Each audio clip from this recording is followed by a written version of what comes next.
హైదరాబాద్ రామంతపూర్లోని బతుకమ్మ కుంట అభివృద్ధి పనులను పరిశీలించారు హైడ్రా కమిషనర్ రంగనాథ్. బతుకమ్మ పండగలోపు చెరువులను సుందరీకరించాలని అధికారులకు ఆదేశించారు. చెరువు నిర్మాణం పూర్తయిందని, సుందరీకరణ పనులు నడుస్తున్నాయని అన్నారు. హైడ్రా కమిషనర్ కు చెప్పారు అధికారులు.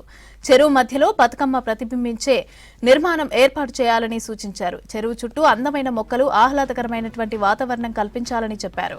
వాక్వేలు, వాకర్స్ కూర్చునే విధంగా ఏర్పాట్లు చేయాలని అన్నారు. చెరువు ఇన్లెట్, అవుట్లెట్ వ్యవస్థలు సరిగ్గా పనిచేసేలాగా చూడాలని ఆదేశించారు రంగనాథ్. వర్షాకాలంలో వాన నీళ్లు కాలనీలను ముంచెత్తకుండా చెరువులోకి చేరేలాగా చర్యలు తీసుకోవాలని అన్నారు. ఇక చెరువు నిండిన తర్వాత నీరు సులభంగా కిందకి వెళ్లేలాగా ప్రణాళికలు రెడీ చేయాలని సూచించారు.